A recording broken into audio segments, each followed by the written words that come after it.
I remember in my freshman year of college, I was asked, what are you going to major in? And what do you want to do when you get out of college? And um, I only had one answer, and that was to make money. That's what my answer was to my career services advisor. But what caught my eye was investment banking, and investment banking was paid a lot of money for being in business, which I had an affinity for, because there was one thing that I was never going to do again, and that was I was never going to be poor ever again.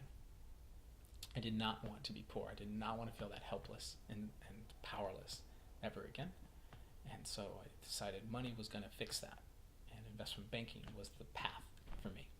Once I get into it, and I got offers, I took an offer from the highest paying office in the country and in the world, and that was actually in Los Angeles, not on Wall Street. It was DLJ LA. And it's very hard to get into DLJ LA because everyone seems to apply there that wants to get investment banking. I was told by HR that there was like 1,000 resumes for every one spot, and there was 12 spots for analysts in that class in the year that I was trying to get in. And out of 12,000, 1 in 1,000 chances, I was able to get a spot.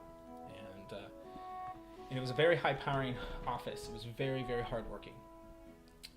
The minimum number of hours was 80 hours. This was an office that was notorious for not only making the most money, but actually even working hardest than all the other investment banks. And every investment banker really wants to believe that they work really hard. And so when you go to DLJ LA, it's like this premium. It's like this expectation that because they're paying you more, you're supposed to be working even longer hours than a normal investment banking crazy hours. And in order to even make 100 hours in a week, in order to work that many hours, you end up having to do all-nighters on a regular basis. About one a week is pretty much what one would average. Sometimes you'd have to do twice in a week, but that was rare. But once a week, even on a regular basis, where you get into the office at 7 a.m., you're just working like dogs till midnight, and you end up getting something to eat around midnight, and then you get back into the office at 1 o'clock in the morning, and you just go plowing through, drinking caffeine. Some people were taking powerful drugs to try to stay awake on a regular basis. And then there's this crossover to when are you not working? Because you're always working in your brain in this industry. And I remember one time when I thought I was dreaming, but I clearly wasn't in my dream, because I was working. I saw myself at the office, and I had a deadline, and I looked down on the floor, and I see my secretary on the ground sleeping. And I'm like, what are you doing? This doesn't make any sense. I need you to make these copies and run these out and be part of my team. Why are you sleeping? And in my dream, she's not waking up, but I really think this is real, though. And so I'm getting upset, and I'm starting to scream in my dream. Get up! We got this deadline. It has to go out now. And all of a sudden, the secretary starts to cry, and I don't understand why. And then I start to see the secretary, and her face starts to change, and it starts to look like my wife's face. And this is really kind of freaking me out, because I don't know what's going on. I think I'm in the office, but now I'm seeing my wife in this, taking the picture in the place of this secretary. And the secretary and then my wife in the dream start to cry, and I start to get upset because I'm making the other person cry, but I have these deadlines, and it's this mess.